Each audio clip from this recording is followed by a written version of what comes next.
soo dhawaada saaxiibayaal halkaad noo daawanaysaan waa bartaan ku leenahay baraha bulshada cawiif fadlan haddaad nagu cusub tahay nagu soo biir haddaa hore noola joogtinaa share like halkaasna commentiga nagula wadaag fikradaada waa inoo muhiim bejkan waxaan kusoo gudbin doonaa waxyaabo badan sida waraysiga reactionada iyo muuqaalakooda xiiso badan fadlan aan ku xasuusiyo mar kale haddii aad filow noo ahayn soo filow gale ee nasoo raac halkan waxaan uga hadli doonaa laba qodob uu yiri nin xigmad yaqaan ah oo tiktoker ah oo matalaya nin waaninaya wiilkiisa aabahaas muuqaalkiisa isla daawana intaan gudan geli muuqaalkeenan sida ay xabaddu jirka u dhaawacdo ayay bini'aadamku hadallada qaarkoodna qalbiga bini'aadamku u dhaawacdaa naqd wanaagsan daawadayaal wuxuu leeyahay sida jirka bini'aadamku xabaddu u dhaawacdo ayuu hadallada qaar ay u dhaawacaan maskaxda bini'aadamka markaa dhihin ruuxka hadal kasta doonto ruuxa dhihin tusaale maalin hore waxaan sheekaysanaynay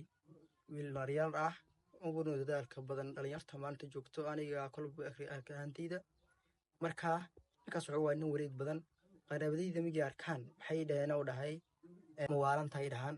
waxa xag masmeyn kartid war xageed u cararaysaa xageed u socotaa ilmamaa kaa baahanay dhahaan laakiin waxa uu yiri waana hadal aad ugu xumaa waaye marka qaarkood migi soo fiiriyo ama aan hadalkaas dib u raaco waxaa isleeyahay ama adigu waalantahay anaa dib iskugu noqonayo marka ruux kasta oo halkaa nagula sugan waxaan iskula daramaynaa ruuxa bini'aadanka inaad hadal kasta iska dhihin hal hadalood u dhahday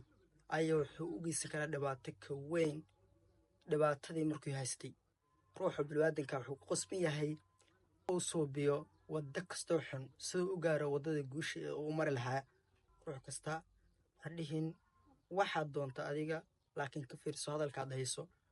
halkaana mar kale aan xasuusiyo waa bejkaan ku leenahay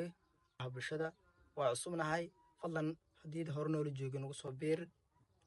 fikradaadana nagula wadaag halkaas hoose asalaamu calaykum waraxmatullaahi tacaala wabarakaatu